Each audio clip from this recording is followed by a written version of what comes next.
हरे कृष्णा. प्रथम मंगलाचरण म्हणते, मग चालू करूया. ओम अज्ञानतिमिरान्धस्य ज्ञानाञ्जन शलाकया चक्षुरुन्मिलितं येन तस्मै श्री गुरवे नमः. श्री चैतन्य मनोभीष्टं स्थापितं येन भूतले स्वयं रूप गदामह्यं ददाति स्वपदान्तिकं. नम ओं विष्णुपादाय कृष्ण पृष्ठाय भूतले श्रीमते भक्ति वेदांत स्वामी इति नामिने. नमस्ते सारस्वते देवे गौरवाणी प्रचारिणे निर्विशेष शून्यवादी पाश्चातदेशतारिणे. हे कृष्णा करुणा सिंधु दीनबंधु जगत्पते गोपेश गोपिका कांत राधाकांत नमोस्तुते. तप्त कांचन गौरांगी राधे वृंदावनेश्वरी वृषभानु सुते देवी प्रणमामि हरिप्रिये. जय श्री कृष्ण चैतन्य प्रभु नित्यानंद श्री अद्वैत गदाधर श्रीवासादि गौर भक्त वृंद. हरे कृष्ण कृष्ण कृष्ण हरे हरे, हरे राम राम राम हरे हरे. सर्वांचं स्वागत आहे. आज आपण 14वा अध्याय करतोय, गुणत्रय विभाग योग. तर आता आपण बघूया बरं का. गुण हा संस्कृत शब्द आहे आणि गुणाचा अर्थ म्हणजे दोरी बरं का. त्रय म्हणजे 3. तर ही दोरी जी असते त्यांनी आपण नेहमी कुठली तरी गोष्ट बांधतो. तर हे जे 3 गुण आहेत, 3 वेगवेगळे गुण आहेत, म्हणून गुणत्रय विभाग योग. हे गुण आपल्याला कसे बांधतात. कालच्या अध्यायात मी तुम्हाला सांगितलं होतं की हे जे आपलं शरीर आहे ना, ते एक यंत्रासमान आहे आणि आपण जे काही कर्म करतो ते कर्म प्रकृती आपल्याकडून करवून घेते आणि आपल्या हृदयामध्ये जो परमात्मा बसलेला आहे तो फक्त सँक्शन करतो आणि तो फक्त सगळं बघतो. आणि आपल्याला जणू काय असं वाटतंय की आपणच करता आहोत. ज्याप्रमाणे आपण जेव्हा पहिल्यांदा गाडी शिकतो तेव्हा आपल्या हातामध्ये स्टिअरिंग व्हील असते, पण बाजूला बसलेला ड्रायव्हर असतो, त्याच्या पायाकडे सगळे कंट्रोल्स असतात आणि आपल्याला वाटतं की आपणच गाडी चालवतोय, असा भ्रम असतो. तर त्याचप्रमाणे आपल्याला असा भ्रम असतो की करता मी आहे, पण खरं करता ही प्रकृती आहे. तर या 3 गुणांबद्दल ती आपल्यावर 3 गुणांच्या मार्फत तिचं कार्य करत असते. तर ती कसं कार्य करते ही त्रिगुणात्मक शक्ती ते आपण बघूया. पण प्रथम ज्यांच्या आनंदासाठी मी तुम्हाला भगवद्गीता सांगते आणि ज्यांच्या आनंदासाठी तुम्ही भगवद्गीता ऐकताय त्या श्री राधा गोविंदांना आपण साष्टांग नमस्कार करूया.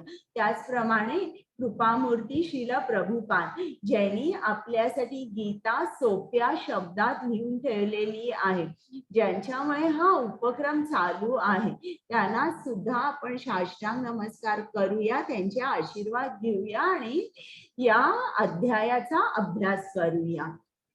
त्याचप्रमाणे नामानिष्ठ प्रभूजी ज्यांनी या सगळ्या स्लाइड्स तयार केल्या, प्रेमा माताजी ज्यांनी मला ट्रेनिंग दिलं, आणि त्याचप्रमाणे माझे को होस्ट कुमुद माताजी, पल्लवी माताजी, वैष्णवी माताजी आणि सगळी टेक्निकल टीम यांना सुद्धा माझा प्रणाम. त्यांच्याशिवाय हा उपक्रम घडू शकला नसता. तर काल आपण बघितलं 13वा अध्याय होता. अर्जुनाचे काही प्रश्न होते की क्षेत्र म्हणजे काय, क्षेत्रज्ञ म्हणजे काय, ज्ञान म्हणजे काय, ज्ञेय म्हणजे काय, प्रकृती म्हणजे कोण, पुरुष म्हणजे कोण. तर या सगळ्याची प्रश्न, या सगळ्यांची उत्तर कृष्णाने दिली. मग आपण डिटेल मध्ये बघितलं क्षेत्र म्हणजे काय.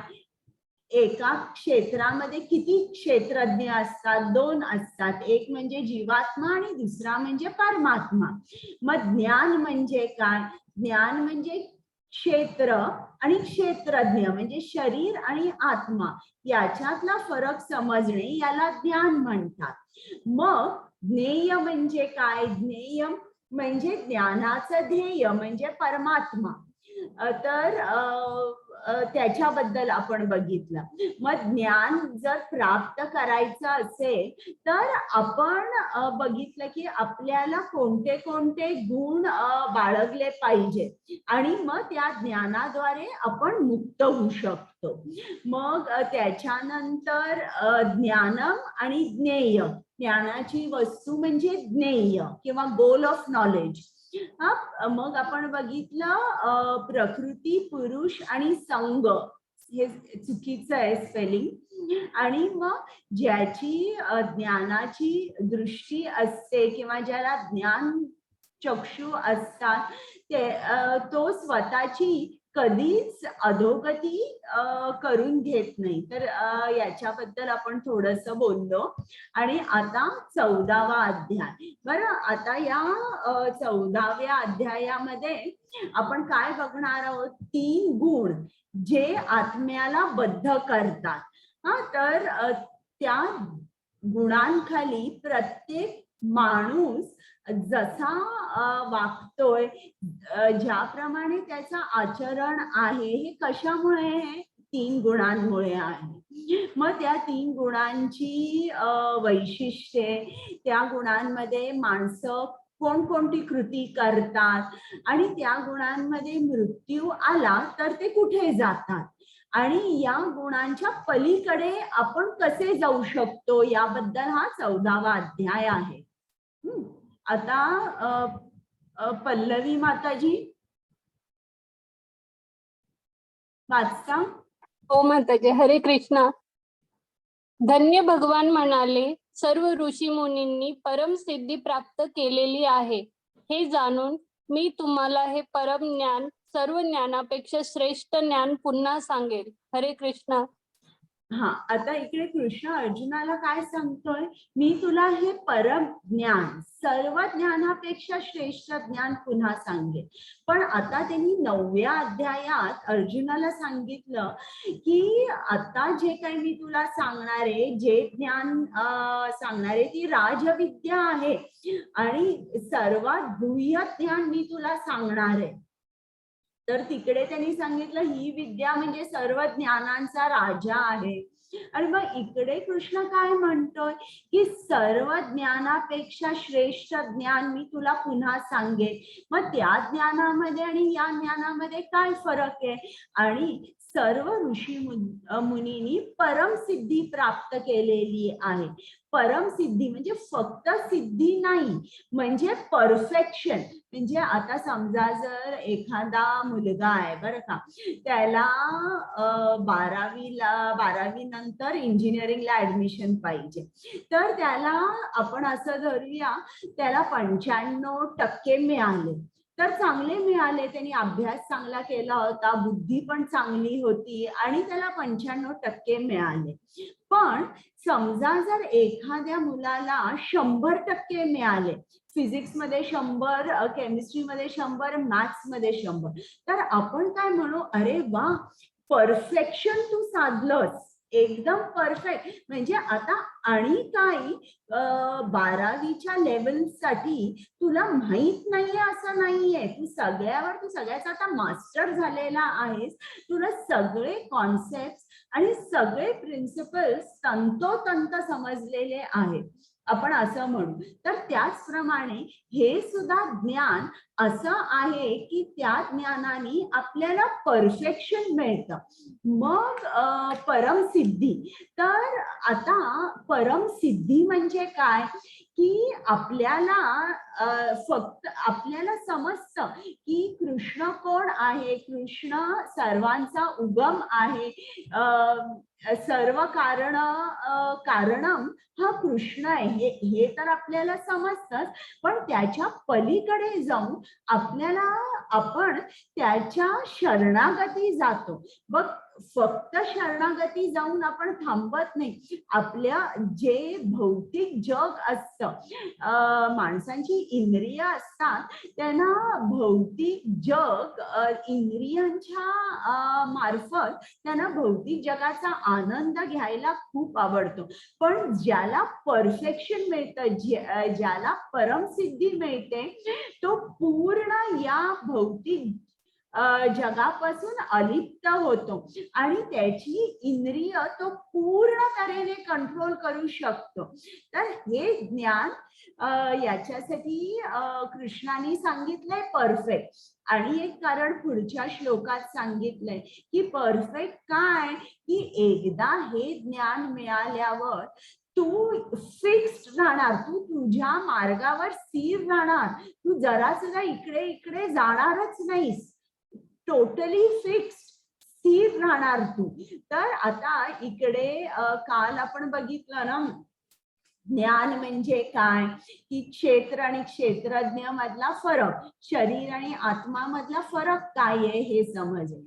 आणि ज्ञेय म्हणजे काय, ज्ञेय म्हणजे गोल ऑफ नॉलेज, बरं का, किंवा ध्येय काय आहे. तर केव्हाही माणसाला, मग तो एखादा विद्यार्थी असेल, एखादा स्पोर्ट्स पर्सन असेल, कोणीही असेल, एखादा बिझनेसमॅन असेल, तर त्याला त्याचं ध्येय एकदम क्लिअर पाहिजे. मला काय हवंय, मला कुठे जायचंय, किंवा मला माझा बिझनेस कुठे कुठे एक्सपांड करायचा आहे, जे काय तो कुठल्या फील्डमध्ये असेल त्याला त्याचा गोल माहीत पाहिजे. जेव्हा त्याला त्याचा गोल माहीत असतो तेव्हा तो एक चांगला विद्यार्थी होऊ शकतो आणि त्या गोलकडे जाऊ शकतो आणि ते गोल मिळवू शकतो. आता इकडे तुम्ही भगवद्गीता शिकायला आलात. आता मला तुम्हाला विचारायचंय की तुमचा ध्येय काय आहे. आता प्रत्येकाचा ध्येय एक तर आहेच की मला कृष्ण हवा आहे, मला भक्ती हवी आहे, पण तो कसा लॉंग टर्म गोल झाला तो सगळ्यांनाच आहे. तर तुम्ही मला कुठलाही तुमचा गोल सांगू शकाल का शॉर्ट टर्म, की बाबा मला हे अचीव करायचंय म्हणून मी भगवद्गीता शिकायला आले.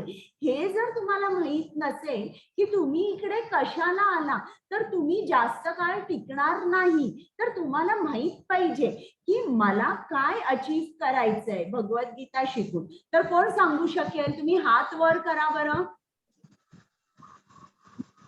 स्वाती माताजी. हा, जय श्री कृष्ण. हरे कृष्ण. हरे कृष्ण. आयुष्य बोला. जगताना कसं जगावं, दुःख न घेता किंवा सॉफ्टपणे कसं जगावं, तर ती शक्ती येते. त्यासाठी गीता मला आवडते. चालेल, खूप छान. श्रुती माताजी. कृष्ण प्राप्ती करून घेण्याचं ध्येय आहे. बरं, पण ते लॉंग टर्म झालं, त्याच्या अगोदर असं काही सांगू शकता का? म्हणजे काही काही जण म्हणू शकतात की बाबा मला खूप राग येतो, आता मला हे जे माझे नेगेटिव्ह इमोशन्स आहेत ते कंट्रोल करायला आले पाहिजे. असा शॉर्ट टर्म गोल सांगा. तो लॉंग टर्म गोल सगळ्यांचा एकच आहे, आपल्याला भक्ती आहे आणि कृष्णाकडे जायचंय. कृष्ण समजून घेऊन त्यांना आवडेल असे वागून कृष्णापर्यंत पोहोचण्याचा प्रयत्न करायचा. बरं, संजना माताजी. हरे कृष्ण माताजी.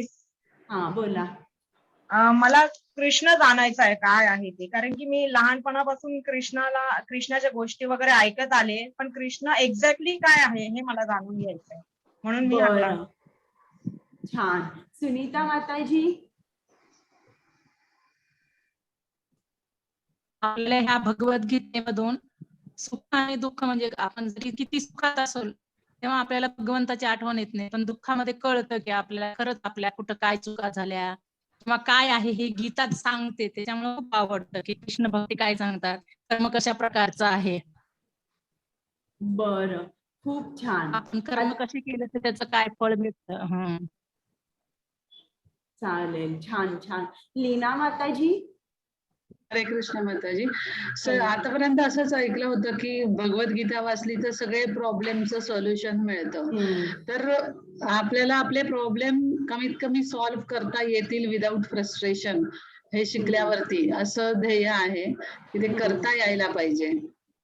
बरोबर आहे. आता तुम्हाला सर्वांना काहीतरी ध्येय पाहिजे. आता सगळ्यांना मी नाही विचारत, परंतु जेव्हा आपलं ध्येय क्लिअर असतं, मला हे हवंय, मला हे आयुष्यात अचीव करायचंय, की तुम्ही भगवद्गीतेचे किंवा श्रील प्रभुपादांचे एकदम पट्ट शिष्य व्हाल, कारण तुम्हाला माहितीये तुमचा गोल काय आणि तुम्ही त्याच्याकडे चालणार, वाटचाल करणार. पण गोलच जर माहित नसेल तर मग क्लासला येऊन सुद्धा तुम्हाला त्याचा इतका फायदा नाही होणार. म्हणजे जर कोणी म्हटलं की चला भगवद्गीताचा क्लास चालू आहे, मी घरी काहीच करत नाहीये, चला timepass, I just want to check out की व्हॉट भगवद्गीता इज, असं जर तुम्ही म्हटलं ना तर तुम्ही याल, तुम्ही एन्जॉय कराल, तुम्हाला ज्ञान पण मिळेल, पण पुस्तक बंद करून ठेवाल तुम्ही, बरं का. आता समजा जर एखाद्या माणसाने असं म्हटलं की आता लग्न म्हणजे काय मला माहित नाहीये, मी बघतो, लग्न करून बघतो, लग्नामध्ये काय जबाबदारी घ्यायची असते, कसं वागायचं असतं, हे या जर माणसाला माहित नसेल की just I am going to check it out असं म्हटलं तर लग्न चालेल का? लग्न चालणार नाही. लग्न म्हणजे एक मोठी जबाबदारी असते, रिस्पॉन्सिबिलिटी असते. प्रत्येक दोघांनीही खूप रिस्पॉन्सिबिलिटीने वागलं पाहिजे, तेव्हा ते लग्न टिकतं. तर आपल्याला असं नाही करता येणार की काय मी बघायला जाते, नाही. तुम्हाला तुमचा गोल वेल डिफाईन्ड पाहिजे. वेल डिफाईन्ड असल्यावर तुम्ही परफेक्शन, हे जे इकडे कृष्णाने म्हटलंय ना परमसिद्धी, हे तुम्ही प्राप्त करू शकता. इकडे ही स्लाइड दाखवली आहे, इकडे हे नव ऋषी आहेत. तर हे ऋषभ देवांचे 9 त्यांना 100 मुलं होती, त्यापैकी हे जे 9 ऋषी झाले, तर हे जे 9 ऋषी होते ते त्यांना सिद्धी प्राप्त झाली होती, परमसिद्धी प्राप्त झाली होती. तर हे नवयोगेंद्र ब्रह्मांडात नेहमी फिरत असे, जिकडे जिकडे यज्ञ चालू आहे, जप चालू आहे, कृष्ण कथा चालू आहे, तिकडे ते अवश्य जात असे. तर हे जे नव योगेंद्र आहेत, एकदा ते हा जो राजा आहे ना, ही गोष्ट 9वा स्कंद श्रीमद भागवतात आहे. तर हा निमी राजा आहे. तर या निमी राजाकडे हे तो यज्ञ करत होता कृष्णाच्या आनंदासाठी. तर हे नव योगेंद्र तिकडे हजर होता. मग त्यांना बघितल्यावर हा जो राजा आहे तो प्रत्येकाला आसन देतो आणि त्यांना नमस्कार करतो. त्यांना चांगलं आदरातिथ्य केल्यानंतर तो निमी राजा त्यांना भागवत धर्माबद्दल विचारतो आणि त्यांना सांगतो की कुठल्या तऱ्हेने मी भागवत धर्म पाळल्याने कृष्णाला आनंद होईल. बघा, तेव्हाचे राजे जे होते ते ऋषीमुनींना कुठले प्रश्न विचारायचे. हा, तर ही खूप छान गोष्ट आहे. पण आता आपण पुढे जाऊया. हरे कृष्ण. पल्लवी माताजी. हरे कृष्ण माताजी. माताजी ती गोष्ट सांगा ना थोडीशी करून. आता पहिला आपण चॅप्टर कंप्लीट करूया. चॅप्टर एका वेळेस नाही राहिला तर चालेल, पण गोष्ट सांगितली ना तर तो अध्याय एकदम परफेक्टच बसतो डोक्यात. नाही, आता पुढचं ऐका, मी सांगणार आहे ना, आणि गोष्टी आहेत. बर ठीक. हरे कृष्ण. या ज्ञानामध्ये स्थिर होऊन मनुष्य माझ्या स्वतःसारख्या दिव्य स्वभावाची प्राप्ती करू शकतो. याप्रमाणे स्थिर झाल्यावर मनुष्य सृष्टीच्या वेळी जन्म घेत नाही किंवा प्रलयाच्या वेळी व्यथित होत नाही. हरे कृष्ण. तर आता इकडे बघा सांगितलं हे जे ज्ञान आहे 3 गुणांचं ज्ञान आहे त्याच्यामुळे काय होतं की माणूस स्थिर राहतो आणि फिक्स्ड राहणं त्या मार्गावर आपण कृष्णाकडे चाललोय त्या मार्गावर फिक्स्ड आपण कधी राहू शकतो जेव्हा आपल्याला ते ज्ञान पूर्ण तऱ्हेने समजलेलं आहे. जोपर्यंत आपल्याला ते ज्ञान पूर्ण तऱ्हेने समजलेलं नाही तोपर्यंत ही स्थिरता येणं शक्य नाही. तर श्रील प्रभुपाद सांगतात की अशी एक जागा आहे की जिकडे जन्म मृत्यू जरा व्याधी याच्यातून आपल्याला जावं लागत नाही. या ज्या 4 जीवनाच्या समस्या आहेत या तिकडे नसतातच. आणि तिकडे आपल्याला खूप सकाळपासून रात्रीपर्यंत राबून काम करा मग पैसे मिळवा असाही काही स्ट्रगल नाहीये. आता समजा जर मी सांगितलं तुम्हाला की अशी एक जागा आहे बरं का आणि श्रील प्रभुपाद लिहितात की आम जनता आहे त्यांना हे सांगून सुद्धा त्यांनी मोहित होत नाही.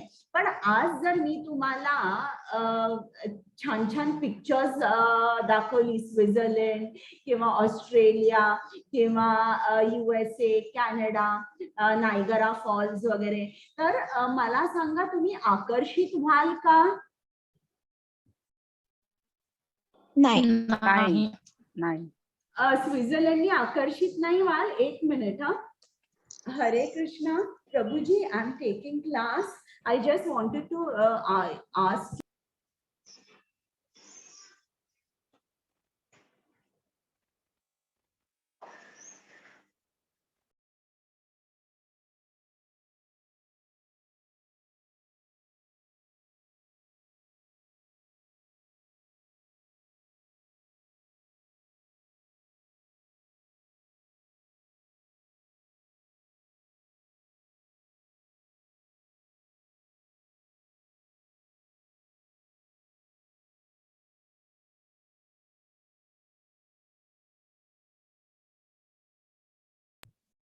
तर श्रील प्रभुपाद सांगतात की असं जर मी कोणाला दाखवलं की बाबा हे वैकुंठ लोक आहे तिकडे जन्म मृत्यू जरा व्याधी नाही तिकडे स्ट्रगल सुद्धा नाहीये लोक आकर्षित होत नाही. पण आज जर त्यांना चांगलं ते स्वित्झर्लंड किंवा कॅनडा वगैरे असे ते मोठमोठ्या टूर्स आणि ट्रॅव्हल्सच्या बाहेर मोठा एक स्क्रीन असतो आणि त्याच्यावर अगदी दाखवतात लोक सर्फिंग करतायत किंवा स्कीइंग करतायत बर्फाच्या पर्वतावर. तर असं बघून लगेच माणूस अट्रॅक्ट होतो. पण अशानी वैकुंठ लोक दाखवल्याने लोक मोहित होत नाही. ते विचार नाही करत अरे वा खरोखर अशी जागा आहे का आणि खरोखर मग मी इकडे जाण्याचा प्रयत्न करू का. चला आपल्याला आता कुठे जायचंय वैकुंठ लोकात जायचंय त्यासाठी चला आपण तयारी करूया असं कधीच कोणाला वाटत नाही. आणि वैकुंठामध्ये बघा कसं असतं इकडे श्रीमद भागवतामध्ये लिहिलेलं आहे तिकडे सगळ्या ज्या बायका असतात ना त्या सुंदर असतात आणि त्यांचा बांधा सुद्धा सुंदर असतो.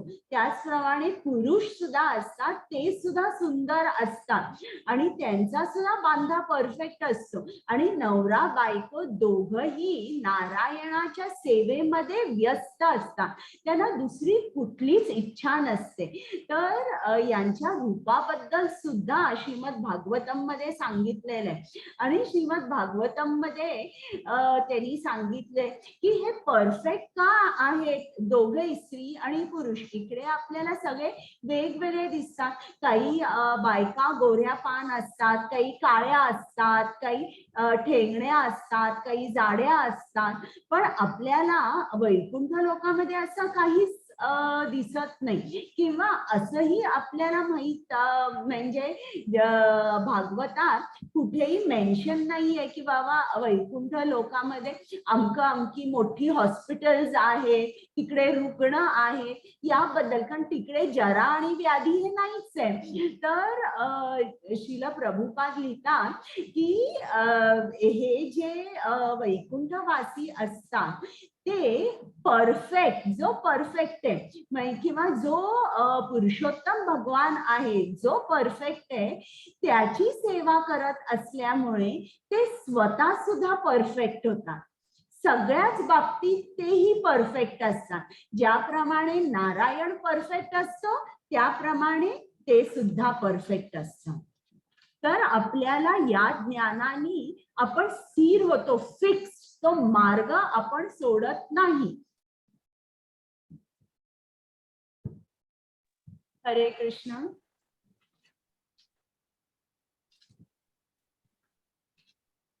हरे कृष्णा माताजी. एक मिनिट होल्ड कर. सर्व योनिषु कौन्तेय मूर्तया संभवन्ति यः तासां ब्रह्म महद्योनिः अहं बीज प्रदपितः पिता. हरे कृष्णा. हरे कृष्ण. हे कौंतेय, भौतिक प्रकृतीमध्ये जन्म घेऊन सर्व योनी प्रकट होत असतात आणि मी बीज प्रदान करणारा पिता आहे. हरे कृष्ण. आता इकडे कृष्ण काय सांगतोय नीट ऐका बरं का. इकडे आपण असं म्हणू शकतो की भौतिक प्रकृती ही आपली आई आहे आणि कृष्ण हा आपला पिता आहे. पण तरी म्हणून आपल्याला भौतिकाचं आकर्षण असतं. परंतु याच्या जरा पलीकडे जाऊन हा श्लोक आपण समजून घेऊया की श्रील प्रभुपाद लिहितात की जो विंचू असतो ना, जी मादी असते ती तांदळाचं जे धान्य असतं, जो ढीग असतो त्याच्यामध्ये ती तिची अंडी ठेवते आणि मग त्या अंडीतून विंचू बाहेर येतो. मग तो जो विंचू बाहेर येतो त्याला माहित असतं ना की ही आपण तांदळातून बाहेर जरी आलो तरी तांदूळ ही माझी आई नाहीये. मला जन्म जो दिलाय ती आई म्हणजे मादी विंचू जी आहे ती माझी आई आहे. तर त्याचप्रमाणे अगदी आपल्याला सुद्धा समजावं लागतं की ही जी भौतिक प्रकृती आहे ही फक्त एक मीडियम झाली. आपल्याला आपण इकडे जन्म घेतला बरं का. पण खरं आपली माता, आपले पिता, सर्व जे काय आहे आपलं उगम स्थान म्हणजे कृष्ण आहे. हरे कृष्ण. कुमुद माताजी. हरे कृष्णा. सत्वं रजस्तम इति गुण प्रकृति संभवः निबध्नन्ति महाबाहो देहे देहिनम् अव्ययम्. हरे कृष्णा. हरे कृष्ण. भौतिक प्रकृती सत्व, रज आणि तम या 3 गुणांनी बनलेली आहे. हे महाबाहो अर्जुना, जेव्हा जीव प्रकृतीच्या संपर्कात येतो तेव्हा या 3 गुणांमुळे तो बद्ध होतो. हरे कृष्ण. म्हणजे प्रकृती आपल्यावर कसं काम करते, या 3 गुणांद्वारे काम करते. ज्याप्रमाणे आपल्या पृथ्वीवर काही लॉज आहेत ना, ग्रॅव्हिटेशनल फोर्स काय म्हणतात त्याला, गुरुत्व आकर्षण, मग त्याच्यानंतर मॅग्नेटिक फोर्सेस, इलेक्ट्रिक फोर्सेस असतात. हे काही फोर्सेस असतात की जे ते आपल्याला दिसत नाही, ग्रॅव्हिटेशनल फोर्स, पण तरी आपल्याला परिणाम झालेले दिसतात. त्याचप्रमाणे हे जे 3 गुण आहेत ना, या तिन्ही गुणांचे परिणाम दिसतात आपल्याला. आणि जी त्रिगुणात्मक शक्ती किंवा जी दुर्गा आहे ती आपल्यावर कशा तऱ्हेने काम करते, ती आपल्याला सत्वगुण, रजोगुण, तमोगुण या गुणांनी ती बांधवते आणि नाचवते आपल्याला, बरं का. जणू काय आपण पपेट आहोत अशा तऱ्हेने ती नाचवते. आणि तिच्या पाठचा हेतू खूप चांगला असतो. तिला वाटतं की आपण पटकन या भौतिक जगाला कंटाळून एकदाच कृष्णाकडे बघावं, एकदा कृष्णाकडे बघावं. आणि जेव्हा आपण कृष्णाकडे बघतो तेव्हा मात्र ती आपल्याला बांधत नाही. तर आपण कसे बद्ध होतो, तर इकडे सांगितलंय जेव्हा जीव प्रकृतीच्या संपर्कात येतो तेव्हा तो बद्ध होतो. ज्याप्रमाणे पावसाचं पाणी जेव्हा तुम्ही पर्वतावर गेला आणि ओंजळी केली आणि ते पावसाचं पाणी डायरेक्ट तुमच्या हातावर जे पडतं ते शुद्ध असतं, साफ असतं.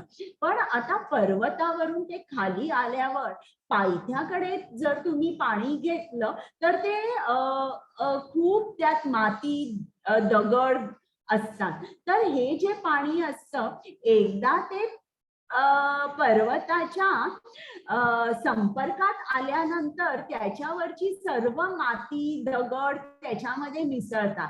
त्याचप्रमाणे आपण जेव्हा जन्म घेतो तेव्हा हे जे 3 गुण आहे, सत्व, रज आणि तम, हे तिन्ही गुण जणू काही आपल्या आत्म्याला रंगवतात. आणि आपण या 3 गुणांमध्ये नेहमी बद्ध असतो. आता फक्त आपणच बद्ध असतो का? नाही. या गुणांचा परिणाम ज्याप्रमाणे ग्रॅव्हिटेशनल फोर्स फक्त माणसांवर काम करतो का? नाही. पशु, पक्षी, जे काही जीव असतील त्याच्यावर तो काम करतो. त्याचप्रमाणे ही त्रिगुणात्मक शक्ती प्रत्येकावर काम करते. झाडांवर, वृक्षांवर, किड्या मुंग्यांवर, प्राण्यांवर, आपल्यावर. इतकंच नाही तर दिवसावर पण ती काम करते. म्हणजे वेळ जी असते ती वेळ सुद्धा या प्रकृतीच्या हाताखाली असते. तुम्ही जर सकाळचा वेळ बघितला साधारण 4 ते 6 पहाटे, तर या 4 ते 6 या वेळामध्ये सत्वगुणाचं प्राबल्य असतं. मग साधारण 9 नंतर ते 5-6 पर्यंत रजोगुणाचं प्राबल्य असतं आणि नंतर रात्री 7-8 नंतर तमोगुण. तर हे 3 गुण कोणालाही सोडत नाही. दिवसाला नाही, माणसाला नाही, प्राण्याला नाही, वृक्षाला नाही. सगळं जे काय तुम्हाला दिसतं ते या 3 गुणांमध्ये बांधलेलं जातं. आता त्या 3 गुणात बांधले गेल्यावर आपण वेगळ्याच तऱ्हेने वागतो. आता बघा, समजा जर आपली नॉर्मल ह्युमन जी आपलं जे शरीर आहे त्याची नॅचरल स्टेट, नैसर्गिक त्याची जी स्टेट आहे ती काय आहे की आपण आरोग्यवान असणं किंवा चांगलं आरोग्य आपल्याजवळ असणं ही natural state of a human body आहे. पण आता जेव्हा एखादा रोग त्या शरीरामध्ये येतो तेव्हा तो रोग डिक्टेट करतो आता तुमची ऍक्टिव्हिटी काय असणार आहे. सगळं खाणं, पिणं, चालणं, झोपणं, आता तो रोग डिक्टेट करतो. बघा, आता समजा जर एखाद्या माणसाला ऍसिडिटी झाली आणि समजा जर मी पावभाजी केली आणि मी पावभाजी दिली, तो म्हणेल नको माताजी मला पावभाजी मी खाऊ शकत नाही, मी खाल्ली ना की रात्री मला खूप ऍसिडिटीचा त्रास होतो आणि मी झोपू शकत नाही. बघा, त्याचं खाणं डिक्टेट कोणी केलं? त्या ऍसिडिटीने केलं. आता एखाद्या माणसाला अर्थरायटिस झाला आणि त्याला ट्रेकिंग करायला खूप आवडतं आणि तो त्याच्या परिवाराबरोबर गेला, तो काय म्हणेल, नाही मी इकडेच खाली थांबतो या पर्वताच्या पायथ्याशी, तुम्ही लोक तरुण आहात, तुम्ही चढा, एन्जॉय करा आणि मग खाली या, मी चढू शकणार नाही. बघा कोणी डिक्टेट केली ही ऍक्टिव्हिटी? त्या रोगाने केली. साधा ताप जरी आला तरी घरची जी गृहिणी आहे ती सकाळी उठून चहा करू शकत नाही आणि नवऱ्या मुलासाठी डबा बांधू शकत नाही, ती उठू शकत नाही. हे कोणी डिक्टेट केलं?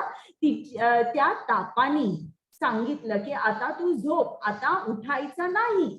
आणि शक्य जरी झालं तरी तू उठू शकत नाही, म्हणजे इतका ताप अंगात भरलेला असतो, इच्छा असून ती उठू शकत नाही. तर अशा प्रमाणे जेव्हा आपण या 3 गुणात असतो तेव्हा प्रत्येक गुण आपली ऍक्टिव्हिटी काय असणार आहे हे डिक्टेट करतो. आता बघूया कुमुद माताजी.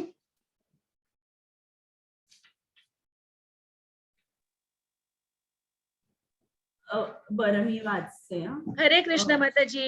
हरे कृष्ण. हरे कृष्ण. तत्र सत्वं निर्मलत्वात् प्रकाशकमनामयं सुख संगेन बध्नाति ज्ञान संगेन चानघ. हरे कृष्ण. हरे कृष्ण. हे अनग अर्जुना, सत्वगुण इतरांपेक्षा निर्मळ असल्यामुळे प्रकाशमयी आहे आणि हा मनुष्याला सर्व पापांतून मुक्त करतो. जे सत्वगुणामध्ये स्थित आहेत ते सुखी, सुख आणि ज्ञानाच्या भावनेने बद्ध होतात. हरे कृष्ण. आता जो सत्वगुणात असतो हा चांगुलपणाचा गुण आहे बरं का. या माणसाला ज्ञान असतं, त्यांनी वाचलेलं असतं, तो धार्मिक असतो, तो कृष्णाचाच भक्त असतो असं नाही बरं का. तो इतर देवदेवतांचा भक्त असू शकतो आणि तो कसा असतो त्याला माहिती असतं काय कर्म म्हणजे काय, विकर्म म्हणजे काय. काही गोष्टी वेदांनी सांगितलंय निषिद्ध आहे, तो बिलकुल करत नाही आणि त्याच्यामुळे सर्व पापांपासून मुक्त असतो. अशा माणसाचं जीवन कसं असतं? खूप आनंदी असतं, खूप कम्फर्टेबल असतं, त्याच्यामुळे तो सुखामध्ये असतो आणि सुखाने तो जणू काय बांधला जातो. तर तो म्हणतो अरे मी काहीच पाप कर्म करत नाहीये, मी एकदम इकडे आनंदी आहे आणि ज्ञानी असतं त्याला. मग मी एवढे कष्ट करून या भौतिक जगातून सुटून मी गोलोक वृंदावनामध्ये जायला किंवा कृष्ण प्राप्तीसाठी का प्रयत्न करू? मी आनंदी आहे. आणि तुम्ही नॉर्मली बघितलं ना तर भौतिकरित्या जर मी बोलले तर तुम्ही जर बघितलं की जे खूप उच्च शिक्षित असतात, एखादा माणूस रिसर्च करतोय, तर ही लोक सुद्धा त्यांच्या मटेरियल क्वालिफिकेशन्समुळे त्यांचं लाईफ कसं असतं, खूप कम्फर्टेबल असतं, खूप संपन्न असतं. मग ते विचार करतात की मी कशाला आणि ज्ञान मिळवू, हे मी आणि कशाला मंदिरात जाऊ, कशाला हवंय, मी सुखी आहे. त्यांना ज्ञान असतं आणि त्या ज्ञानावर त्यांनी विचार केलेला असतो आणि ते पाप कर्म करत नाही. त्याचप्रमाणे हा जो सत्वगुणी असतो त्याला स्पिरिच्युअल नॉलेज असतं, त्यांनी वाचलेलं असतं आणि त्याप्रमाणे त्याच्यामुळे तो पापातून मुक्त असतो. तर अशा सुखाने तो बद्ध होतो.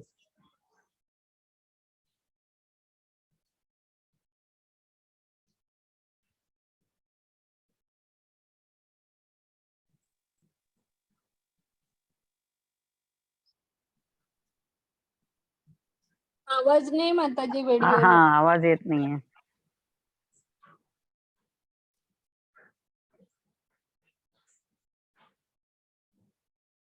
आता सत्वगुणी जो असतो त्याला खाणं कसं आवडतं हे 17व्या अध्यायात आहे, पण इकडे सांगितलं की त्याला साधं खाणं, जास्त तेलकट नाही, फळं, शुद्ध हवा असं आवडतं. आता रजोगुणातला माणूस आपण बघूया.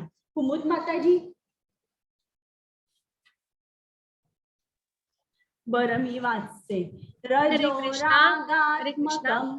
रजोरागात्मकं रजो रागात्मकं विद्धि तृष्णासंग समुद्भवं तन्निबध्नाति कौन्तेय कर्म संगेन देहिनम्. हरे कृष्णा. हरे कृष्ण. हे कौंतेया, असंख्य वासना आणि महत्वाकांक्षामुळे रजोगुण उत्पन्न होतो आणि यामुळे देहधारी जीव सकाम कर्माशी बांधला जातो. हरे कृष्ण. तर आता रजोगुणातली माणसं कशी असतात? वर्कहॉलिक. सकाळी जातात ते एकदम रात्री येतात आणि त्यांचं लक्ष कुठे असतं की मला या कामातून जे मी करतोय मला इतका इन्कम मिळाला पाहिजे किंवा माझा प्रोजेक्ट सक्सेसफुल झाला पाहिजे. तर ते नेहमी फळाकडे बघत असतात आणि त्याच्याप्रमाणे त्यांचा मूड बदलत असतो. फळ मिळालं की खूप आनंदी असतात, फळ नाही मिळालं की दुःखी होतात. म्हणजे जे खूप खूप प्लॅन्स, ऍस्पिरेशन्स, खूप आकांक्षा असतात, असंख्य इच्छा असतात. बरं का? तर आता आपण बघूया इकडे ही स्लाइड. माताजी आवाज येत नाही त्याचा.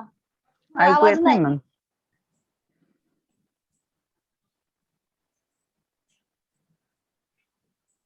आवाज नाहीये का त्याला? अन्वय माताजी ऐकू येत नाही माताजी. आवाज नाही येते? नाही येते माताजी. एक मिनिट हा. मागाच्या पण स्लाइडचा आवाज नाही आलेला. हो, आता येतोय? हा येतोय. I bet you forgot about Susie, didn't you? You're supposed to take her to Vegas this weekend. You know, lose your money, Vegas. You'll be rich. You'll reach the top. Just one hitch. You just can't stop. Just get it. बघा, हा जो आहे ना याला खूप श्रीमंत व्हायचंय.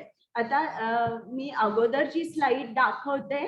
तुम्हाला आवाज नाही आला ना? नाही आलेला. हा, मग तेच दाखवते मी.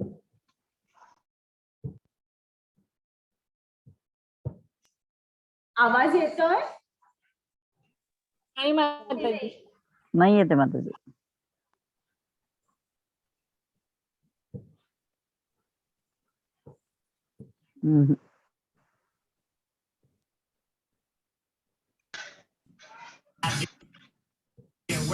येतोय?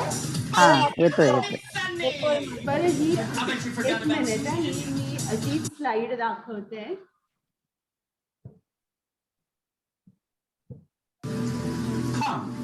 येतोय येतोय आवाज? आता बंद झालं परत. बरं, नाही येत आवाज. येतोय? नाही येत.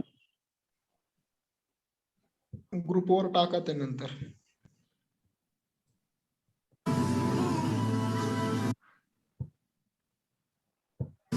येतोय आता? हो. येतोय माताजी. Look,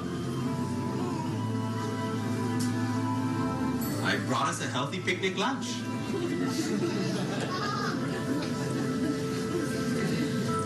The air is clean here, so peaceful.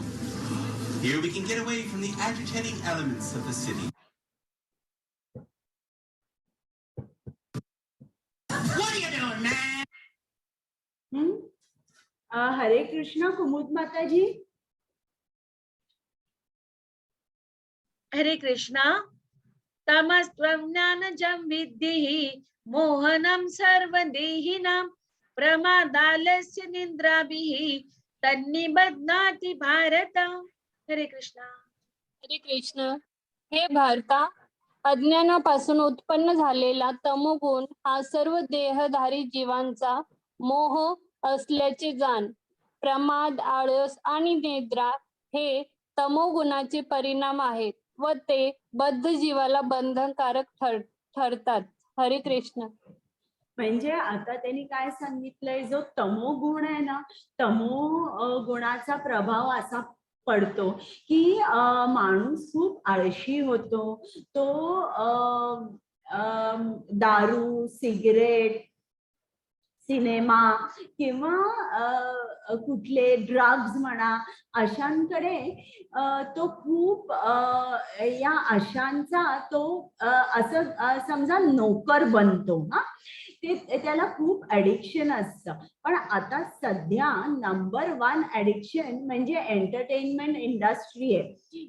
WhatsApp असू शकेल, फेसबुक असू शकेल किंवा इतर काही सिनेमा, व्हिडिओ गेम्स वगैरे. तर हे नंबर 1 ऍडिक्शन आहे आत्ताच. तर आपण आता मी हे करते,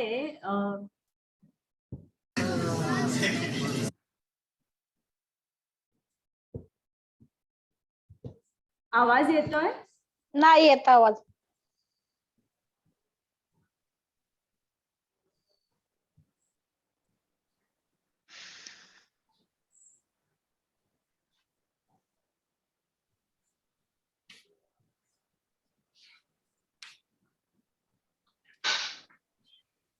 आवाज येत नाहीये माताजी.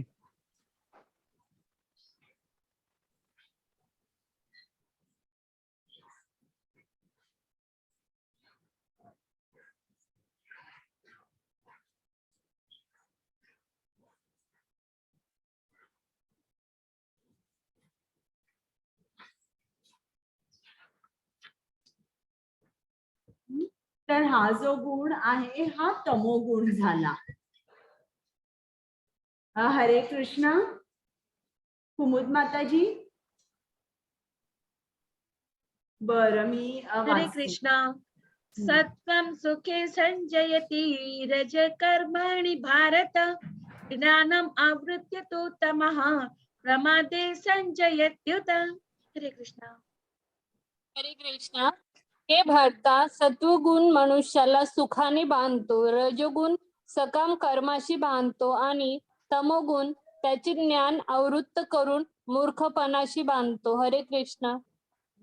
म्हणजे आता आपण बघितलं रजोगुण म्हणजे काय, सत्वगुण म्हणजे काय आणि तमोगुण म्हणजे काय, आणि त्याची काही चिन्ह आहेत. आता या 3 गुणात स्थित असल्याने काय होतं, त्याचा इफेक्ट काय होतो ते आपण आता जाणून घेतो. तर सत्वगुण गुणी माणूस हा सुखाने बद्ध होतो. जो रजोगुणातला माणूस असतो तो एकसारखा सकाम कर्माशी बांधला जातो. हा, आणि जो तमोगुणी असतो तो अज्ञानाने आणि मूर्खपणाने तो बांधला जातो.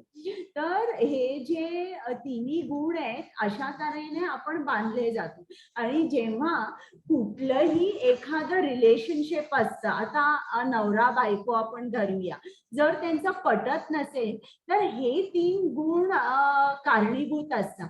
प्रत्येक गुणामध्ये स्थित असलेला, आता रजोगुणी माणूस असतो तो दिवसभर खूप काम करतोय. मग समजा जर त्यांनी असं बघितलं की अरे हा तर काही काम करत नाहीये, नुसतं रोज वेळेत ऑफिसहून येतो, पुस्तकं उघडतो, कुठली भगवद्गीता नेता आणि कुठली वाचत आरामात बसलेला असतो, तर त्यांना समजत नाही बरं का की हा सत्वगुणी असा का वागतोय, आणि सत्वगुणाला जो असतो तो समजत नाही की हा रजोगुणातला माणूस इतका वेळ कसा काय घराच्या बाहेर राहून काम करू शकतो, किंवा जर रजोगुणातला असेल त्याला समजत नाही. तमोगुणातली माणसं असतात 10-10 तास झोप सुद्धा त्यांना पूर्ण होत नाही, ऑफिसला उशिरा जातात, तर हे कसं काय ते करू शकतात. तर प्रत्येक गुणामधला दुसऱ्याला समजू शकत नाही की हे असे का वागतात, मग याच्यामुळे भांडणं होतात. हरे कृष्ण. पल्लवी माताजी. हरे कृष्ण माताजी. हे भारता, कधी कधी रजोगुण व तमोगुण यांचा पाडाव करून सत्वगुण प्रमुख होतो. कधी कधी रजोगुण आणि सत्वगुण कधी कधी रजोगुण सत्व आणि तम यांचा पाडाव करतो आणि इतर वेळी तमोगुण हा सत्व आणि रजगुण यांचा पाडाव करतो. याप्रमाणे वर्चस्वासाठी निरंतर स्पर्धा सुरू असते. हरे कृष्ण. आता आपली जी पृथ्वी आहे ना, ही या पृथ्वीवर डॉमिनंट गुण जो आहे तो रजोगुण आहे. त्याच्यामुळे बघा, सकाम कर्माशी माणूस बांधला जातो. त्याची इच्छा पूर्ण नाही झाली तर कोणाचं खून करायचं, पैसे लुटायचे, अशा गोष्टी या आपल्या पृथ्वीवर चालू आहे. पण पृथ्वीच्या वरचे जे लोक आहेत, स्वर्गलोक, जनलोक, तपोलोक, तिकडे सत्वगुण हा जास्त प्रिडॉमिनंट असतो.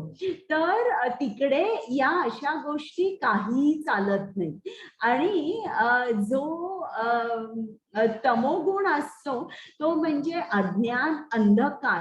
तर तमोगुण म्हणजे पशु जीवन. जणू काय सगळे आपण विस्मरणातच असतो की मला एक मानव शरीर मिळालेलं आहे, याच्या विस्मरणात आपण असतो आणि त्याप्रमाणे वागतो. आता मला सांगा, समजा जर तुमच्याकडे विमान असेल बरं का, आणि ते विमान घेऊन तुम्ही रस्त्यावर ते गाडीसारखं चालवलं, हा, तर मग काय त्या विमानाचा उपयोग आहे का बरं, मला सांगा. अजिबात नाही. अजिबात नाही. म्हणजे नाही. तुम्हाला हे जे मानव शरीर मिळालंय हे विमानासारखं आहे. पण आपण काय करतो त्या शरीराचा?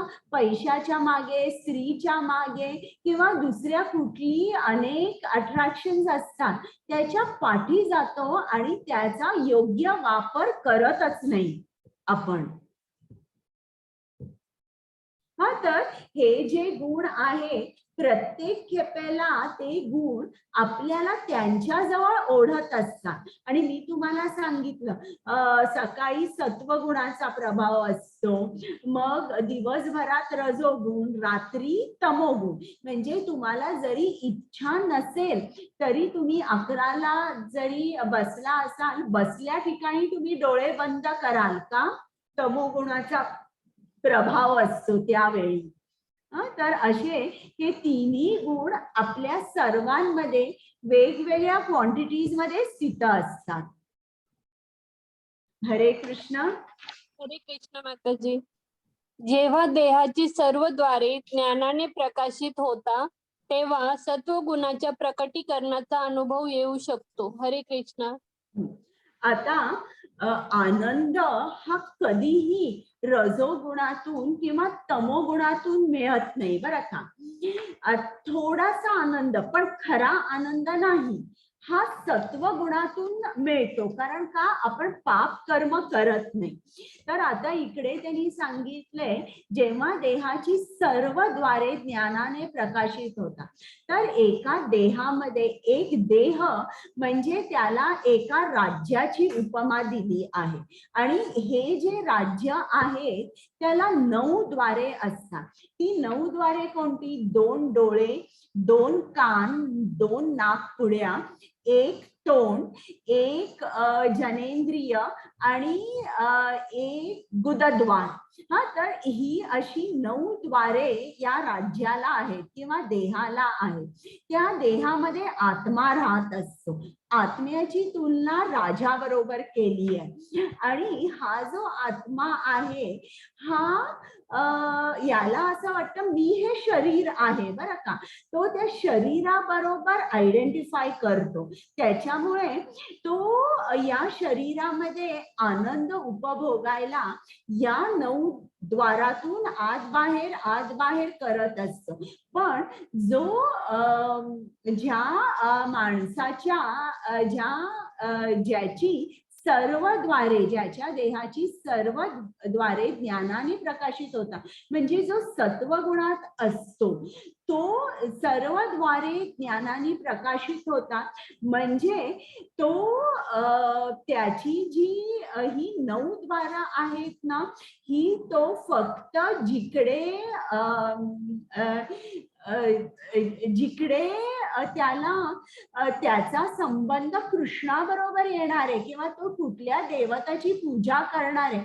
उदाहरणार्थ तो आता एखाद्याने सांगितलं चल आपण आता पिक्चर बघायला जाऊया, हा काय म्हणे 3 तास लागणार पिक्चर बघायला, किंवा बाहेर आपण खायला जाऊया.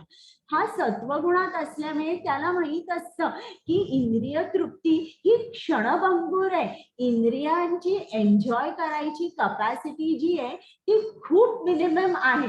आता समजा जर मी तुम्हाला सांगितलं की तुम्हाला पुरणपोळी आवडते का किंवा गुलाबजाम आवडतं का, आणि मी तुम्हाला माझ्या घरी बोलवलं आणि मी तुम्हाला गुलाबजाम दिलं, हा, आणि तुम्ही पहिल्या दिवशी खूप आवडीने 10 खाल्ली, मग परत दुसऱ्या दिवशी मी तुम्हाला सांगितलं मी देते, परत दुसऱ्या दिवशी 10 खाल, तिसऱ्या दिवशी 10 खाल, चौथ्या दिवशी 10 खा.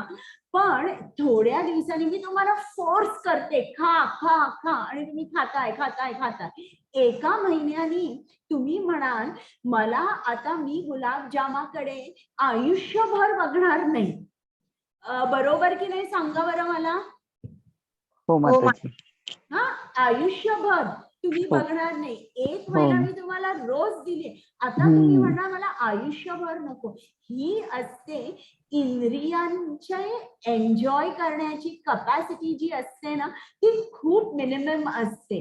हे जाणून हा जो माणूस आहे त्याची सर्व द्वारे ज्ञानाने प्रकाशित असल्यामुळे तो आनंदाचा अनुभव घेऊ शकतो. म्हणजे तो कुठलीही चुकीची गोष्ट करू शकत नाही. तो जे काय बघतो त्याला त्या बघण्यात ज्ञानदृष्टी असते.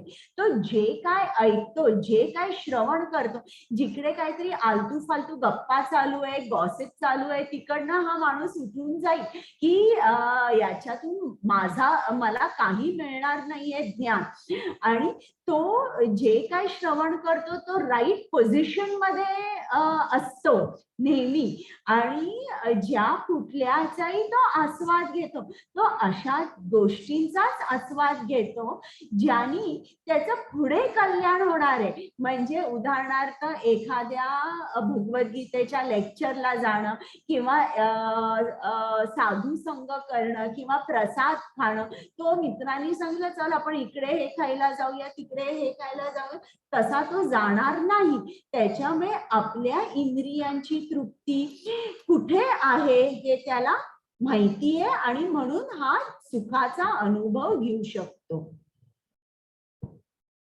हरे कृष्ण. हरे कृष्ण माताजी. हे भरत शर्भ, जेव्हा रजोगुणामध्ये वृद्धी होते तेव्हा अत्यधिक आसक्ती, सकाम कर्म, महत् प्रयास, अनियंत्रित इच्छा आणि लालसा इत्यादी लक्षणे उत्पन्न होतात. हरे कृष्ण. आता असंख्य इच्छा आहे आणि अनियंत्रित इच्छा आहे. अशा इच्छा झाल्यावर काय होणार हे सगळं तुम्हाला इकडे पिक्चर मध्ये दिसतंय ना.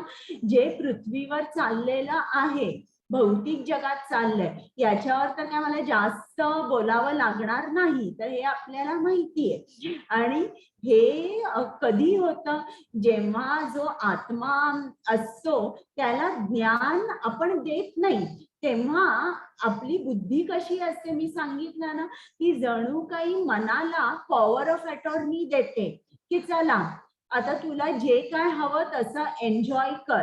आणि आत्मा हा राजा असतो बरं का. आपली सुपिरियर पोझिशन त्याला माहित नसते कारण तो शरीराबरोबर आयडेंटिफाय करतो. म्हणून इन अ वे आत्माच तुम्ही असं धरा मनाला पॉवर ऑफ अटॉर्नी देतो, तू हवं तसं एन्जॉय कर, हवं तसं एन्जॉय कर. मग अशाने आपलं पतन होतं. हरे कृष्ण. हरे कृष्ण माताजी. हे कुरुनंदन, जेव्हा तमोगुणामध्ये वृद्धी होते तेव्हा अंधकार, निष्क्रियता, मूर्खपणा आणि मोह हे प्रकट होतात. हरे कृष्ण. आता हे झालं तमोगुणाचं. अंधकार, निष्क्रियता, मूर्खपणा या सगळ्या गोष्टी, ऍडिक्शन जे असतं ना, हे तमोगुणात असतं. आता तमोगुणामध्ये सुद्धा माणसाची इच्छा असते, मला दारू घ्यायची आहे, मला सिगरेट स्मोकिंग करायची आहे, आणि हृदयात असलेला परमात्मा सँक्शन करतो, ठीक आहे तुझी इच्छा आहे ना, तू घे. आणि समजा एखादा म्हणून त्या माणसाला प्रकृती तमोगुणात ठेवते, कारण त्याची ती इच्छा असते, त्या आत्म्याची इच्छा असते, म्हणून त्याला ती तमोगुणात ठेवते. पण याच माणसाला जर सत्वगुणात ठेवलं तर तो एक थेंब सुद्धा दारूचा पिऊ शकणार नाही. एकच मिनिट.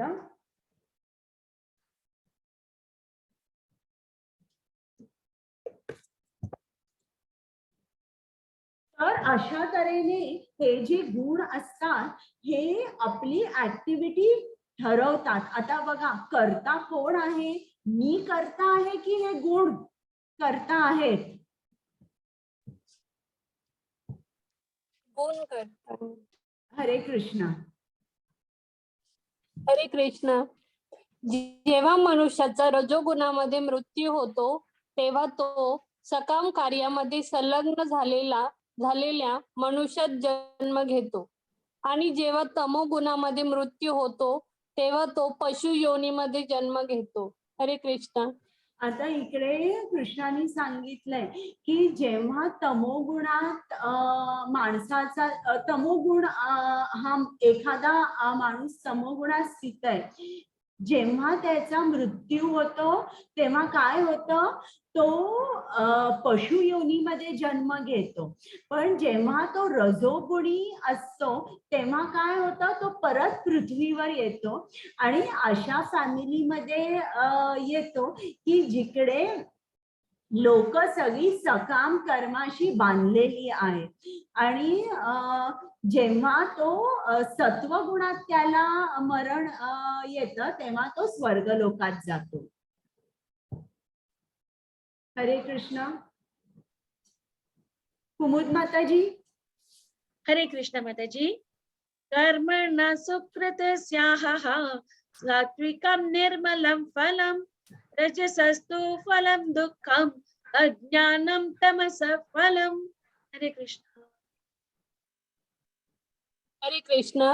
पुण्य कर्माचे फळ शुद्ध असते आणि ते सत्वगुणामध्ये असल्याचे म्हटले जाते, परंतु रजोगुणामध्ये केलेल्या कर्माचे फळ म्हणजे दुःख आहे, आणि तमोगुणामध्ये केलेल्या कर्माचे फळ म्हणजे मूर्खपणा आहे. हरे कृष्ण.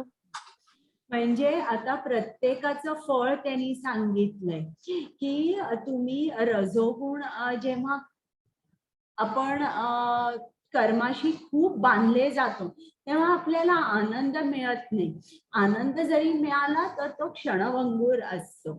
आणि सत्वगुणामध्ये जो माणूस असतो तर तो पुण्यकर्म करतो, त्याच्यामुळे ते जे त्याला फळ मिळतं ते चांगलं असतं.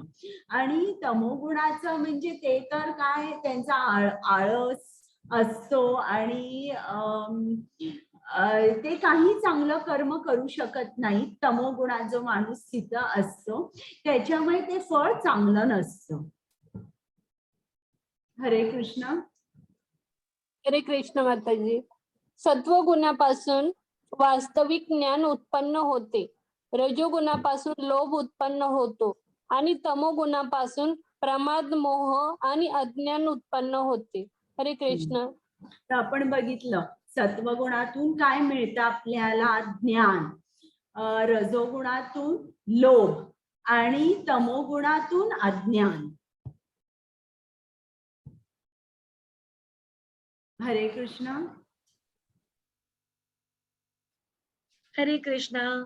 ऊर्ध्व गच्छन्ति सत्त्वस्थात् मध्ये तिष्ठन्ति राजसः जगन्य गुणवृत्तिस्था अधो गच्छन्ति तामसः.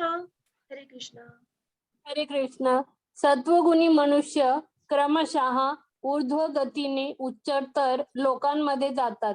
रजोगुणी मनुष्य पृथ्वी लोकात वास करतात आणि जे निंद्य तमोगुणात स्थित आहेत, जे नित्य तमोगुणात स्थित आहेत, त्यांचे नरक लोकात अधपतन होते. हरे कृष्ण. म्हणजे आपण त्या गुणात स्थित असल्यावर आपल्याला कुठला लोक मिळतो? सत्वगुणी ना स्वर्ग लोक, रजोगुणी हे पृथ्वीवरच परत येतात आणि तमोगुणी मात्र नरकात जातात. हे बघा इकडे त्यांनी ते दाखवलंय. सत्वगुणी लोक स्वर्गात, तमोगुणी लोक नरकात आणि जे रजोगुणी आहेत ते परत इकडेच राहतात.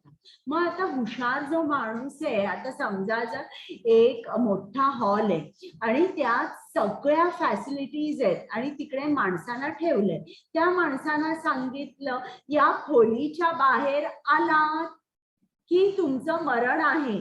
मग जो बुद्धिमान माणूस आहे तो काय विचार करतो, या खोलीतून सुटका मी कशी करू?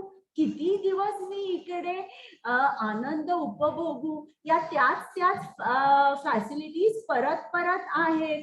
मग मला आनंद आता यात काय वेगळा काय आनंद मला आणि घ्यायचा नाहीये, मला इकडनं सुटायचंय. मग काय? मग आता इकडे तुम्हाला हा दिसतो ना आपला ब्रह्मांड, इकडे तुम्हाला ही एक मंत्र दिसतो. या मंत्राच्या सहाय्याने आपण हे जे जग आहे, भौतिक जग, हे सोडून आपण कृष्णाकडे जाऊ शकतो. हरे कृष्ण. हरे कृष्ण. जेव्हा मनुष्य योग्य रीतीने पाहतो की सर्व कर्मांचा प्राकृतिक गुणांअखेरीज इतर कोणताही करता नाही आणि जो या सर्व गुणांच्या पलीकडे असणाऱ्या परम पुरुषाला जाणतो, तो माझ्या आध्यात्मिक स्वभावाला प्राप्त होतो. हरे कृष्ण.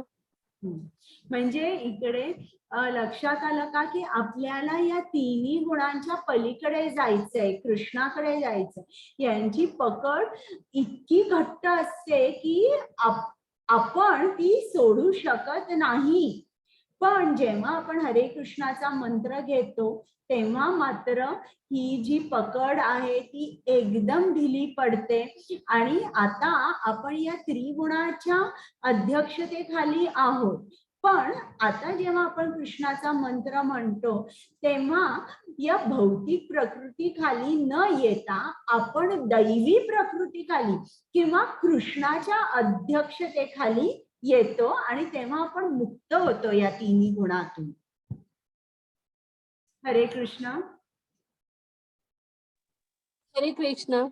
जेव्हा देहधारी जीव भौतिक शरीराशी संबंधित या त्रिगुणांच्या पलीकडे जाण्यास समर्थ होतो, तेव्हा तो जन्म मृत्यू जरा आणि त्यापासून होणाऱ्या दुःखातून मुक्त होऊन या जीवनात अमृताचा उपभोग घेऊ शकतो. हरे कृष्ण. बघा काय लिहिलं, याच जीवनात तो अमृताचा उपभोग घेऊ शकतो. म्हणजे आता त्याला खरं ज्ञान होतं की त्याला खरा आनंद मिळायला लागतो जेव्हा तो कृष्णाशी कनेक्ट होतो.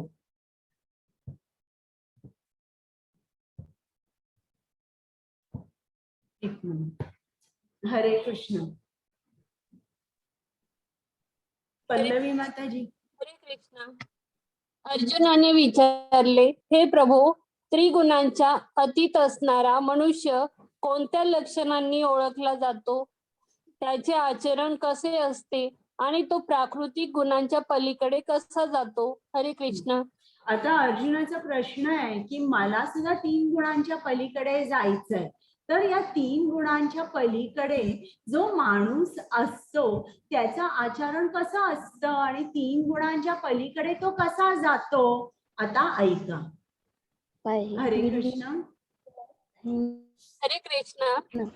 श्री भगवान म्हणाले, हे पांडुपुत्रा, जो प्रकाश, आसक्ती आणि मोह यांची उपस्थिती असताना त्यांचा द्वेष करीत नाही किंवा ते नाहीसे झाले तरी त्यांची आकांक्षा करीत नाही, जो त्रिगुणांच्या प्रभावामध्ये अविचलित आणि निश्चल राहतो आणि केवळ त्रिगुणच सक्रिय आहेत हे जाणून उदासीन आणि दिव्य राहतो, जो आत्मस्थित आहे आणि सुख दुःखाला सारखेच मानतो, जो माती, दगड आणि सोन्याकडे समदृष्टीने पाहतो, जो प्रिय आणि अप्रिय यांच्याबद्दल समभाव राखतो, जो धीर आहे आणि स्तुती व निंदा, मान व अपमान यांच्याकडे समभावाने पाहतो, जो मित्र आणि शत्रू यांच्याशी सारखीच वर्तवणूक करतो आणि ज्याने सर्व भौतिक कर्मांचा परित्याग केला आहे, त्या मनुष्याला गुणातील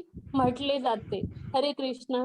म्हणजे अगोदर कृष्णाने सांगितलंय की जो तिन्ही गुणांच्या पलीकडे असतो तो माणूस कसा असतो, त्यांच्यामध्ये कोणते कोणते गुण असतात, हेच सगळं वर्णन कृष्णाने दुसऱ्या अध्यायात सीताधीर मुनींचं सांगितलंय. आणि जवळजवळ हेच वर्णन 12व्या अध्यायात कृष्णाने सांगितलंय की त्याला कुठला भक्त अतिशय प्रिय असतो, हेच सांगितलंय. जरा शब्द इकडे तिकडे झाले. तर जेव्हा आपण अकर्म करतो, इकडे नारद मुनी आहेत बरं का, तर नारद मुनी हे सगळीकडे जाऊन कृष्णाची स्तुती सांगत असतात, नारायणाची स्तुती सांगत असतात. तर जेव्हा आपण अकर्म करतो तेव्हा आपण या 3 गुणांच्या पलीकडे जाऊ शकतो. हरे कृष्ण.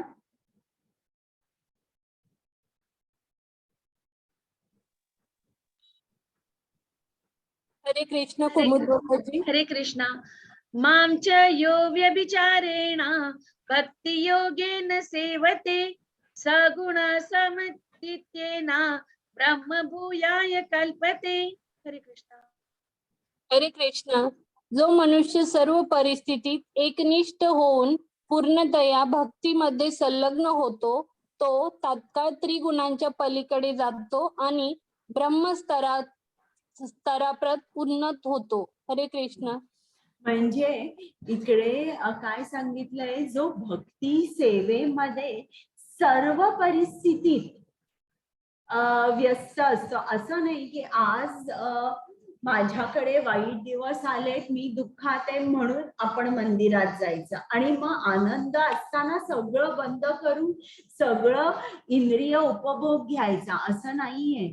कृष्णाने सांगितले सर्व परिस्थितीत एकनिष्ठ जो असतो तो, आणि भक्ती सेवेमध्ये जो पूर्ण व्यस्त असतो तोच या 3 गुणांच्या पलीकडे जाऊ शकतो.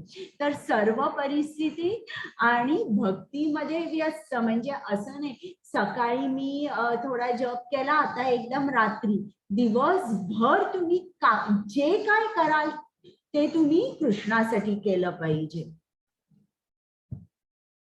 हरे कृष्ण.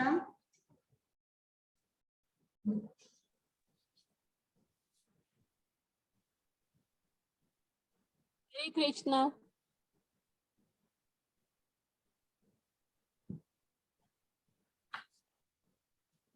हरे कृष्ण. कुमुद माताजी. हरे कृष्णा.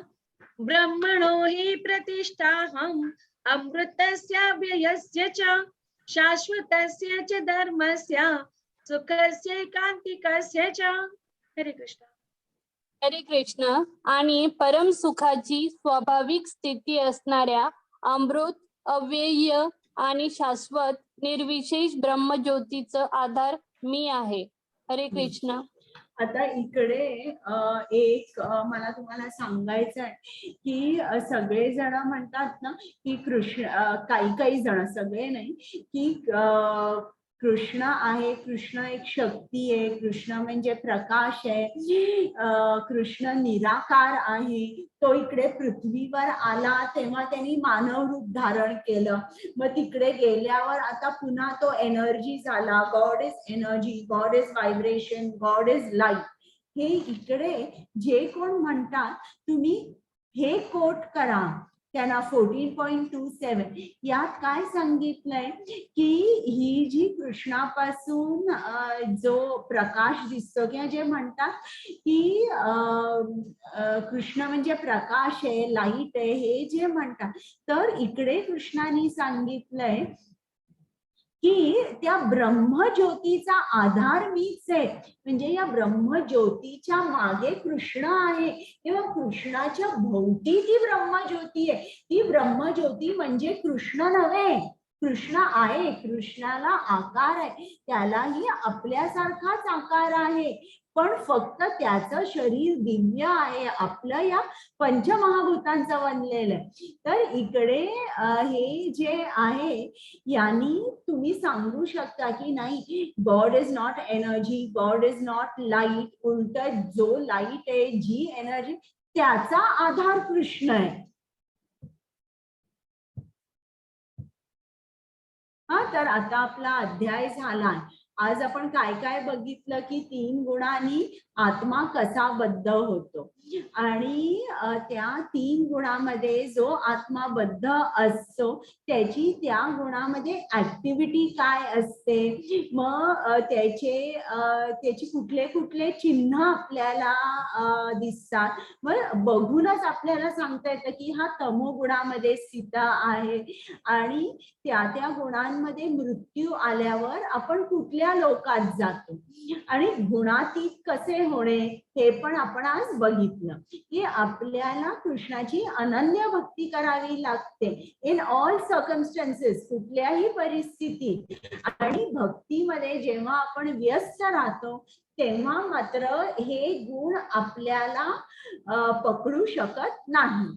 तर आता आपलं झालेलं आहे. तुम्हाला काही प्रश्न आहेत का विचारायचे? तर विचारू हे मधुराणी माताजी आली आहे का? आणि गीता महात्म्य म्हणाला कुमुदा माताजी, will you start? Hare Krishna. Hare Krishna. Yes, please start. ओम नमो भगवते वासुदेवाय. ओम नमो भगवते वासुदेवाय. ओम नमो भगवते वासुदेवाय. अथ श्री गीता माहात्म्यं धरोवाच. भगवन् परमेशान भक्तिरव्यभिचारिणी प्रारब्धं भुजमानस्य कथं भवति हे प्रभो. श्री विष्णुरुवाच. प्रारब्धं भुज्यमानो हि गीताभ्यासरतः सदा समुक्तः सुखी लोके कर्मणा नोपलिप्यते. महापापादिपापानि गीताध्यानं करोति चेत् क्वचित् स्पर्शं न कुर्वन्ति नलिनीधलमम्बुवत्.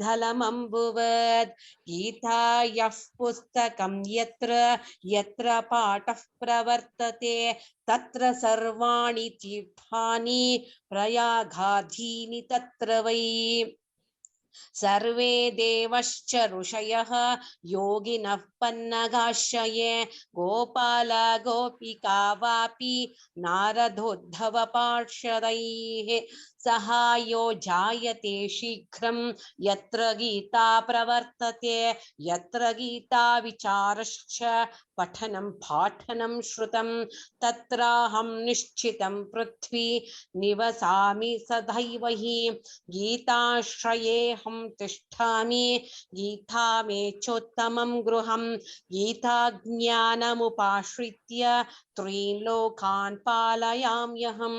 गीता मे परमा विद्या ब्रह्मरूपा न संशयः.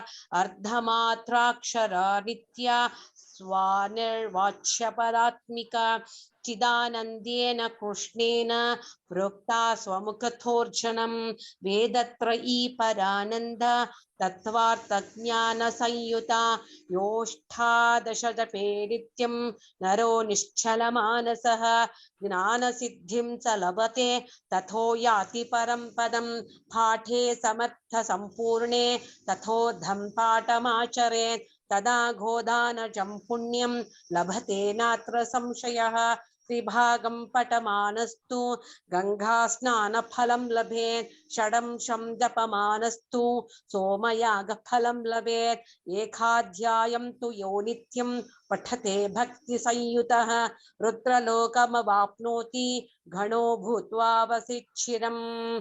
अध्यायं श्लोकपादं वा नित्यं यः पठते नरः स याति नरतां यावत् मन्वन्तरं वसुन्धरे गीताय श्लोकदशकं सप्तपञ्चचतुष्टयं द्वौ त्रिनेकं तदर्धं वा श्लोकानां यः पठेन्नरः चन्द्रलोकमवाप्नोति वर्षाणामयुतं ध्रुवं गीतापाठसमायुक्तः वृथो मानुषतां व्रजेत् गीताभ्यासं पुनः कृत्वा लभते मुक्तिमुत्तमां गीतेत्युच्चारसंयुक्तः म्रियमाणो गतिं लभेत् गीतार्थश्रवणासक्तः महापापयुतोऽपि वा वैकुण्ठसमवाप्नोति विष्णुना सह मोदते गीतार्थं ध्यायते नित्यं कृत्वा कर्माणि भूरिशः जीवन्मुक्त स विज्ञेयः देहान्ते परमं पदं